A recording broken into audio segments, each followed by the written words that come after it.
இந்த கல்லுக்குள்ள ஈரம் அப்படின்னு கேள்விப்பட்டிருக்கீங்களாங்க? ஆட ஆமாங்க, நம்ம சேதுக்கும் அப்படித்தாங்க. அவர் பயங்கரமான கடப்பார மனசுன்னு நினச்சிட்டு இருந்தோம். பழைய சேது அப்படி இல்லைங்க, நல்லா தாங்க இருந்தார். இடப்பட்டதில் தான் கொஞ்சம் புத்தி மாறி போயிட்டாரு. ஆனால் அந்த பழைய சேதுபதியை இப்போ தாங்க பார்த்தோம். டாக்டர் கேட்கும்போது எனக்கு என்னன்னு இருக்கலை. அங்கேயே தமிழ்ச்சலையே விடலைங்க, விட்டாமல் தூக்கிட்டு வந்தார் பார்த்தீங்களா? அப்போவே அவர் நின்றுட்டாருந்தாங்க சொல்லணும்.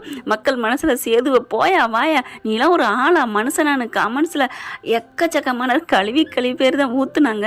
ஆனால் இப்போ நின்றுட்டாரு சேது அப்படின்னு தான் சொல்லணுங்க. அன்பான உறவுகளுக்கு வணக்கங்க. டாக்டர் பார்க்குறாங்க இல்லையா, கேட்குறாங்க. சேது முதல்ல மறுத்தாலும் அந்த மனசு கேட்கலங்க. நான் தான் அவள் புருஷன் அப்படின்னு சொல்லிட்டு சைனை போடுறாங்க. அங்கே தாங்க நிற்கிறாரு நம்ம ஆள். அதுக்கப்புறம் ட்ரீட்மெண்ட் பண்ணுறாங்க. குழந்தை பிறக்கிறதுக்கு ரொம்ப கிரிட்டிக்கலாக இருக்குன்னு சொல்லிட்டு வீட்டில் வேறு யாரும் இல்லையான்னு கேட்குறப்ப நம்ம சேது நான் தான் இருக்கேன் அப்படின்னு சொல்கிறாங்க. அப்போ வாங்க சார் கூட்டிகிட்டு போகிறாங்க. அந்த தமிழ்ச்செல்வி ஆசைப்பட்டுச்சு பார்த்தீங்களா, நல்லா இருந்தாங்களா 2 பேரும். நீங்கள் என் கூட இருக்கணும் பிரசவத்தப்ப இருப்பீங்களா? அப்படியே அந்த ஆத்தா சொன்னதை கருப்பு நிறைவேற்றிட்டாங்க. நிறுத்தி வச்சிடுறாங்க. சேது போய் நிற்கிறாங்க. கொஞ்சம் ஓரளவு தாங்க இருக்கார், துடிக்கலைங்க. இன்னும் அந்த உண்மையான பாசங்கிறது அந்த சண்டை இல்லாமல் இருந்தாங்கன்னா நின்று இருப்பாங்க. இதே மற்ற நேரமாக இருந்தால் தமிழ் என்னாச்சு தமிழ், உனக்கு ஒன்றும் ஆகாது அப்படின்னு துடிச்சிருக்கணும். சும்மா ஏதோ ஒரு கடனுக்கு இருக்கிற மாதிரி தான் எனக்கே தோணுச்சுங்க. எனக்கு தான் அப்படி தோணுச்சா இல்லை உங்களுக்கு அப்படி தோணுச்சான்னு கமெண்ட்ஸில் சொல்லிடுங்க ஃப்ரெண்ட். அப்புறம் கையை பிடிக்கிறாங்க. ஆனால் மாமான்னு சொல்லுன்னு பார்த்தா சொல்லலை. இதுக்கு நடுவில் பெற்றவங்க எல்லோரும் வந்துடுறாங்க. தமிழ் கூட அவர் சேது இருக்காருன்னு சொன்ன கையோட செல்லப்பாண்டிக்கும் வசந்திக்கும் அப்படி ஒரு சந்தோஷம். அப்பத்தாவுக்குமே அப்படித்தாங்க. இப்போ அப்பத்தாவும் வசந்தியும் உள்ளர போகிறாங்க. அம்மா வலிக்குதுமான்னு வசந்தியை பிடிச்சிக்கிட்டு அழுகுதுங்க. உண்மையிலே அம்மான்னா அது ஒரு இது தாங்க, தனி இது தாங்க. குழந்தை பிறக்குது, ஆண் குழந்தை பிறக்குதுன்னு சொல்லி தூக்கி கொடுக்குறாங்க. அது பிறந்த குழந்தை மாதிரி இல்லைங்க, அதுவும் 4-5 மாதம் குழந்தை மாதிரி தான் தெரியுது. ஓகே, கதைக்கு கால் இல்லை. ஆனால் என்னங்கடா டே, ரெட்டை பிள்ளைன்னு இத்தனை நாள் ரெட்டை காதில் பூ சுற்றிட்டு இருந்தாங்க. இப்போ என்னன்னா ஒத்த பிள்ளையோட சோழியாக முடிச்சு விட்டாங்க, ஆம்பளை பிள்ளைன்னு சொல்லிட்டு. அடுத்து சேது போனதுக்கப்புறம் பொம்பளை பிள்ளைன்னு அப்புறமா பேசிக்கிடுவாங்களா என்னன்னு புரியலைங்க. ஆனால் ஆம்பளை பிள்ளை மட்டும்தான் சொல்லி கதையை முடிச்சு விட்டாங்க. ஒரு குழந்தை கிடைக்கலையா? கிடைக்காட்டி நம்ம ஆளுங்க சரியான ஆளாச்சே. ஒரு துணிப்பையை சுற்றியாவது குழந்தை லுழலாக்கி உம்மா என் அம்மு என் தங்கன்னு கொஞ்சம் வைப்பாங்களே தலகாணி மூட்டையை வச்சு. அப்படி பண்ணியிருக்கலாமே. ஏன் என்ன எதுக்கு கேள்விக்குறியாத்த இருக்குது. நேற்றுலேருந்து அதை நாளைக்கு நடத்தி காமிச்சிருவாங்கன்னு நினைக்கிறேன். இப்போ எல்லாம் முடிஞ்சிருது நல்லபடியாக சந்தோஷமா. இன்னமும் அவர் அங்கே இருப்பாருங்க. உடனே ஆண் குழந்தை பிறந்தக்கையோட ஓடியாந்துருக்க மாட்டார். ஏன்னா இன்னும் இருந்திருப்பார். ஒரு குழந்தை பிறந்துட்டா அடுத்து கண்டினியூஸாக வந்திருக்கும். ரொம்ப நேரத்துக்கெலாம் வராமல் இருக்க போகிறது இல்லை. ஆனால் இவர் அங்கே ஆண் குழந்தை பிறந்திருக்குன்னு தான் சொல்கிறாரு. எங்கெங்க மண்டபத்துக்குங்க. இங்கே நல்லபடியாக இருக்குன்னு தெரிஞ்சோன்னா சேது கிளம்பி அங்கே தான் ஃபோன் மேலே ஃபோன் அடிச்சுட்டு இருக்காங்களா. நம்ம சேது மண்டபத்துக்கு போகிறாங்க. அங்கே எல்லாம் தவிப்போடு இருக்க சௌத்ரி தாமரைக்கு மட்டும் அவ்வளோ ஒரு குசி. தாமரை கழுத்தில் சேது கல்யாணம் பண்ணி இந்த தாலி கட்டியிருந்தா கூட இவ்வளோ சந்தோஷப்பட்டிருக்க மாட்டாங்க. ஐஸ்வர்யா கழுத்தில் தாலி கட்டலை பார்த்தீங்களா, அதான் எதிரிக்கு 2 இதுன்னு போகணும்னு சொல்லுவாங்கல்ல, அந்த மாதிரி ரொம்ப ஹாப்பியாக இருக்காங்க. ஈஸ்வரிக்கு தான் வைத்தால போகுது. என்னப்பா ஏப்பா அப்படி வரல அப்படின்னு சொல்ல, சரி வந்துட்டு வா தாலியை கட்டுவா, முகூர்த்த நேரம் இருந்தா என்ன இல்லை நான் எல்லா நேரமும் நமக்கு நல்ல நேரம் தான் அப்படின்னு ஈஸ்வரி பறக்குது. ராஜாங்கமும் என்னப்பா இப்படி பண்ணிட்ட ராஜாங்க சேது வா அப்படின்னு சொல்ல, அப்பா இல்லைப்பா அப்படிங்கல. சரி என்னப்பா ஆச்சுன்னு மோகனா கேட்க, அவளுக்கு குழந்தை பிறந்துருச்சு. என்ன பிள்ளை அப்படின்னு கேட்க, ஆண் குழந்தை அப்படிங்கிறாரு. அப்படி ராஜாங்க முகத்துல பல்பு எரியுதுங்க. ஆச்சரியம். நான் கூட கவிப்பாரு, டேய் சேது ஏன்டா அப்படி போன, எதுக்குடா போன அப்படின்னு கத்துவார் மனுஷன்னு பார்த்தா சேதுபதிக்கு சப்போர்ட்டிங்காக நிற்கிறாரு. இன்னைக்கு அங்கே அவர் நிற்கிறாரு. அன்னையிலேருந்தே புள்ளன்னா அப்பப்பா பெத்த தகப்பனா, இப்படி ஒரு தகப்பனுக்கு பிறக்கணுங்க பிள்ளைங்க. என்ன நீ நினைக்கிறியோ அது நான் ஓகேடா. ஒரு புள்ள பிடிங்கி போட்டு அது உசுர் இருக்குன்னு சொன்னா, என் புள்ள சொல்லிட்டான் அதுக்கு உசுர் இருக்கு.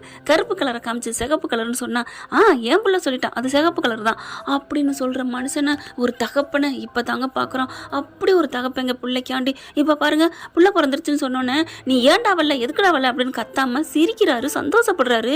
சேதுவுக்கு ரொம்ப சந்தோஷம். இங்கே ஈஸ்வரி சரி புள்ள பிறந்துட்டு போகுது, அதை விடு, நீ போய் புள்ள கழுத்துல தாலி கட்டுவா, வா சேது வா அப்படின்னு சொல்ல, என்ன மதனி அவன் தான் புள்ள முக்கியம் பொண்டாட்டி முக்கியம்னு போயிட்டு நிற்கிறேன். இந்த சமயத்தில் தாலி கட்ட சொன்னா எல்லாம் ஊர் மக்கள்லாம் போயிட்டாங்க. இப்போ நல்ல நேரமும் போயிருச்சு, அதெல்லாம் இப்போ நடக்காது, நீங்க சும்மா இருங்க தாச்சி நான் பாத்துக்கிறேன். சேது வாப்பா வா. ஐஸ்வர்யாவும் மாமா கட்டு மாமா தாலியை கட்டு அப்படின்னு சொல்லி அப்படியே புலம்புதுங்க. அதெல்லாம் இப்போதைக்கு என்னால் முடியாது முடியாது அப்படின்னு சொல்லிடுறாரு சேது. அப்பா தயவு செஞ்சு கெஞ்சி கேட்குறேன்ப்பா, எனக்கு இந்த கல்யாணத்தில் இஷ்டம் இல்லைப்பா, எனக்கு மனசு சரியில்லைப்பா அப்படிங்கிற பார்க்குறாங்க. என்ன சேது கடைசி நேரத்தில் வந்து இப்படி பேசுகிற? மாமா என்ன மாமா, நீங்கள் என்ன கல்யாணம் பண்ணிக்கிறேன்னு சொன்னதுனால தானே நான் சரி சொன்னேன். நான் சொன்னேன், ஆனால் நான் வேணான்னு சொன்னேன்ல. ராஜாங்க பார்க்குறாரு. என்னையா சொல்கிற, வேணான்னு சொன்னியா? ஆமாப்பா, நான் சின்னம்மாட்ட போய் சொன்னேன், இவங்க 2 பேரும் தான் என் மக விட்டுருவா உயிரை அப்படி இப்படின்னு சொல்லி என்னை கல்யாணத்துக்கு சம்மதிக்க வச்சாங்க. ஏன் ஈசு என் புள்ள வேணான்னு சொன்னானா? ஆமாம்மாம்மா, என்ன புள்ள கோடு கிழிச்சா ரோடு போடுறவராச்சே பார்க்குறாங்க. அப்போ சேது சொல்லியுமா நீ கல்யாணத்துக்கு இப்படி ரெடி பண்ண? ஏயா சேது, நீ அவங்கக்கிட்ட சொன்ன, என்கிட்ட சொல்லியிருக்கலாம்ல அப்படின்னு ராஜாங்க சொல்ல. நான் எப்படிப்பா சொல்லுவேன், எனக்கு மனசே சரியில்லைப்பா, நீங்கள் ஏதாவது சொல்லிட்டீங்கன்னா அதனால தான். அட போப்பா, இந்த அப்பாவை நீ புரிஞ்சுக்கிட்டது இதுதானா? நீ என்ன சொன்னாலும் ஊன்னு சொன்னா நான் அப்படியே வந்து நிற்பேனேப்பா. தெரியும்ப்பா, உங்கள் மனசை கஷ்டப்படுத்தக்கூடாதுன்னு தான். இதை சொல்லவே சொல்லாத சேது, உன் மனசு எப்படி இருக்கணுமோ அந்த இதில் தான் நான் இருப்பேன். நீ இப்போ என்ன நினைக்கிற? இல்லைப்பா, அது ஆண் குழந்தை என் கண்ணுலே நிற்கிதுப்பா, பார்க்கணும் போல இருக்குப்பா. சரி சொல்லிட்டில, வா பார்க்க போவோம் அப்படின்னு கிளம்ப. மாமா மாமா, அப்போ என் அண்ணன் பொண்ணு அப்படின்னு ஈஸ்வரி புலம்ப. ஐஸ்வர்யாவும் அதே மாதிரி, மாமா மாமா என்னை கட்டிட்டு போமாம்மா, தாலியை கட்டிட்டு எங்கே வேணாலும் போ. வாய் கையை விடு வாயை மூடு அப்படின்னு சொல்லிட்டு அப்படி கையை உதறி விடுறாரு. இந்த பிள்ளை கையை பிடிக்க போகுது. அதுக்கப்புறம் எல்லாம் டக்கு டக்குன்னு கிளம்புறாங்க. மலரும் நானும் வரேன் அப்படின்னு சொல்லிட்டு கருப்புலேருந்து எல்லாம் அலறி அடிச்சுட்டு கிளம்பி ஓடி வராங்க. பதட்டத்தில் வாய் குளருதுங்க. சாரிங்க. இப்போ ஆஸ்பத்திரிக்கு வந்துடுறாங்க. இங்கே பார்த்தா எல்லாம் சந்தோஷமாக கொண்டாடிக்கிட்டு இருக்காங்களா.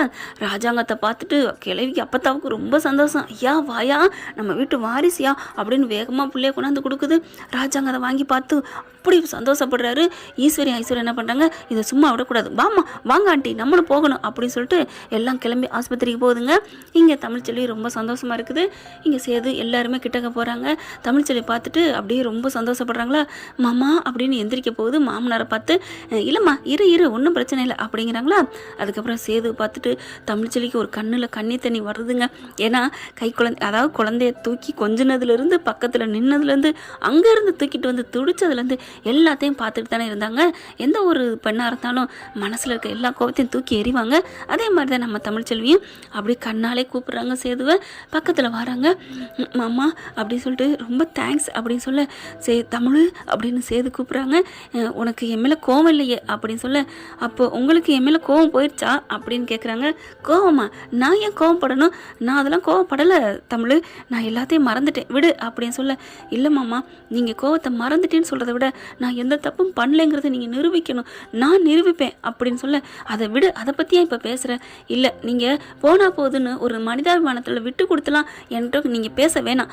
நம்ம தமிழ் இப்படி பண்ணியிருக்க மாட்டா அப்படின்னு நீங்கள் நினச்சிங்கன்னா என்கிட்ட வந்து பேசுங்க, என் பிள்ளைய தூக்குங்க.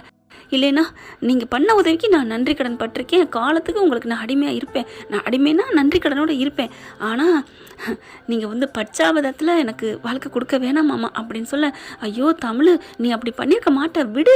மாமா எப்படி நான் பண்ணியிருக்க மாட்டேன்னு எதை வச்சு சொல்கிறீங்க அப்படின்னு சொல்ல. ஈஸ்வரியும் வந்துடுது. ஆமாம் சேது அப்படின்னு வந்து வேகமாக, நீ ஃபோன் பண்ணி பண்ணேன்னு அந்த தப்பு மனசில் இருந்துட்டு தானே இருக்கும் சேதுக்கு. புள்ள பத்தனால போனா போதுன்னு உங்ககிட்ட பேசுகிறான். மற்றபடி உன் மேலே இன்னும் அந்த கோவம் இருக்குது அப்படிங்கிற. சின்னம்மா, நான் இப்போ அதை கேட்டம்மா, நீங்கள் எதுக்கு இப்போ இங்கே வந்தீங்க? என்ன சேது, பேரன் பிறந்திருக்கா, நான் பார்க்க வரக்கூடாதா என்ன? தாலி கட்டாமல் வந்துட்டேன், பொண்டாட்டி முக்கியம்னு, அதுக்காண்டி நான் பிள்ளைய பார்க்காம இருக்க முடியுமா? குடியா பிள்ளையா அப்படின்னு சொல்லி கேட்க, அப்போ தான் வந்து பட்டக்குன்னு அப்படி பறிக்குது.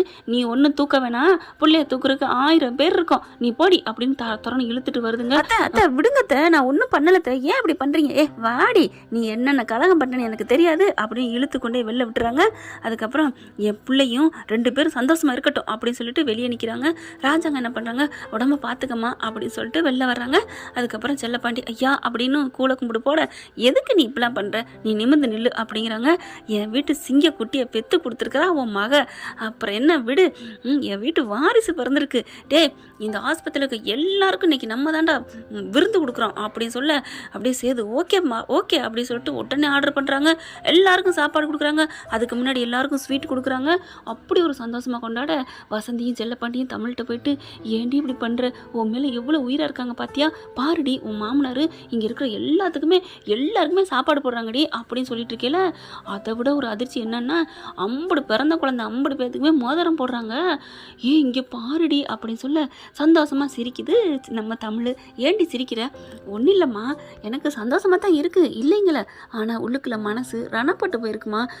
விடுடி, மாப்பிள்ளை இல்லைன்னா இப்போ நம்ம பிள்ளையும் நீயும் எப்படி இருந்திருப்ப உயிரோட, அதை பாருடி அப்படிங்கிறாங்க. அதனால நான் ஒன்றும் சொல்லலம்மா, அவரை நான் தெய்வமாக நினைக்கிறேன், நான் அதெல்லாம் வேற விஷயம், அவர் எனக்கு நல்லது பண்ணிட்டாரு அப்படிதான் நான் தாங்குறேன் இல்லைங்களே. ஆனால் அந்த மனசு காதலுங்கிறது இல்லைம்மா, அது என்னைக்கும் முடிஞ்சு போச்சுமா. ஏண்டி இப்படிலாம் பேசுகிற? அவர் நம்பலையம்மா, வாழ்க்கைங்கிறதே நம்பிக்கையில் இருக்குது. நம்பிக்கை இல்லாத மனுஷன்ட்ட எப்படி வாழ முடியும்? இதே இப்போ நல்ல மனுஷனாக இருக்காரு, நாளைக்கு ஏதாவது அவங்க வீட்டில் இருக்கவங்க ஏதாவது சொல்லுவாங்க பண்ணுவாங்க, அப்படியே திருப்பி ரிவிட் அடிப்பாருமா. அவரை பற்றி உங்களுக்கு தெரியாதுமா. பொண்ணுன்னா கொஞ்சம் விட்டு கொடுக்கணும், நீ ரொம்ப பேசாதடி அப்படின்னு வசந்தி சொல்ல, நான் விட்டு கொடுக்குறனால தான் இப்போ அவர்கிட்ட பேசினேன். இல்லடி, நீ மனசில் இல்லை அவருக்கு இடம்னு சொல்லிட்டடி, பாவம் இந்த தம்பி. அம்மா விடுமா, அவருக்கே அது புரிஞ்சதுனால தான் பேசாமல் போனார். சரி இதில் புரிஞ்சுக்கிட்டாருன்னு அப்புறம் என்னடி, அவர் புத்தி மாறாதுமா.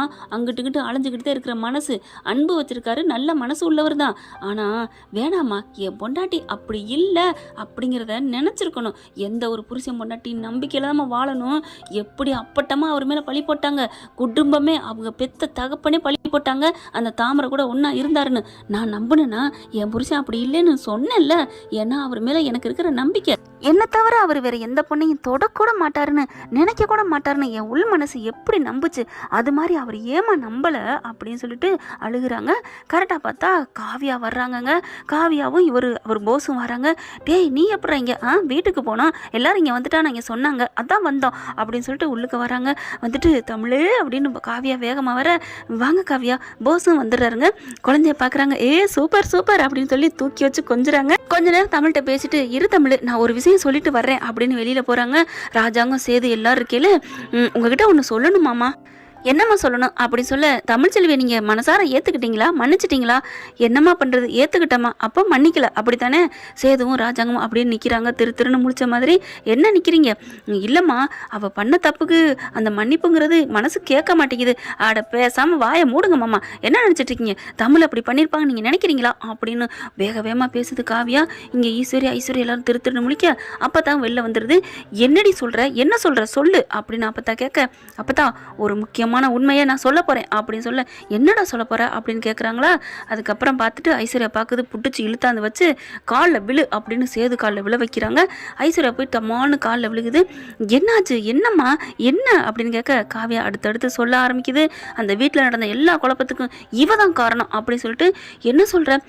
இவ பல குரலும் மன்னி எல்லா குரலையும் பேசுவா தெரியுமா அப்படி சொல்ல, என்னம்மா சொல்ற? அன்னைக்கு தமிழ்ச்செல்வி குரலில் பேசுனது இவ தான் அப்படி சொன்னோன்னு ஆடி போகிறாங்க. இல்லை இவ பொய் சொல்கிறா, சும்மா சொல்கிறா அப்படி சொல்ல, சும்மா சொல்கிறேன்னா இந்த ஃபோனை பாருங்க அப்படின்னு சொன்னால் ஃபோனில் பேசுகிறாங்க. போஸ் வந்து ஃபோன் அடிக்கிறாங்க ஈஸ்வரிக்கு. ஈஸ்வரி பாத்ரூமில் குளிக்கிறதுனால ஐசு நீனே எடுத்து பேசுமான்னு சொல்ல, இங்கே ஐசு எடுத்து பேசுகிறாங்க. மாமா நல்லா சுற்றி பார்த்துட்டிங்களா அப்படி இப்படின்னு பேச, போஸும் ஐஸ்வர்யாவும் பேசிக்கிட்டு இருக்கல, நீங்கள் சீக்கிரம் வாங்க மாமா, இந்த கல்யாணம் நடக்க போதில்ல, நான் எவ்வளோ கஷ்டப்பட்டு அந்த தமிழ்ச்செல்வி வீட்டை விட்டு விரட்டி இருக்கிறேன், அவளை இன்னும் என்னென்ன பண்ணுறதுக்கு பாருங்க அப்படி இப்படின்னு எல்லா உண்மையும் உளறிடுறாங்களா. அதை பூரா ரெக்கார்டில் கேட்டுடுறாங்க நம்ம மேடம் காவியா மாதிரி ஒரு சூப்பரான ஒரு மனுஷியை இந்த கதையில் சேர்த்ததுக்கு பாராட்டலாங்க. மலர் கூட இந்த அளவுக்கு செஞ்சிருக்காது. இப்போ என்ன பண்ணுறாங்க, ஆடியோவை கேட்டோன்னா ஆடி போகிறாங்க. ராஜாங்கமும் சேதுவும் நெஞ்ச பிடிச்சிட்டு சாயிறாரு. ஐயா ஒன்றும் இல்லையா, ஒன்றும் செய்யாது, அவளுக்கு கிடக்கிறாள் சிரிக்கும் ஆளுக அப்படின்ட்டு அப்போ தான் போய் தாங்கி பிடிக்குது. சேதுவும் அப்பா அப்படின்னு சொல்ல அப்படியே பார்க்குறாருங்க ஐஸ்வர்யாவை. அதுக்கப்புறம் பார்த்துட்டு சப்புன்னு 2 கொடுக்குறாரு. ஏண்டி இப்படி என் வாழ்க்கையில் கெடுத்த விளையாண்ட, ஏன் இப்படி நான் உனக்கு அப்படி என்ன பண்ணேன்?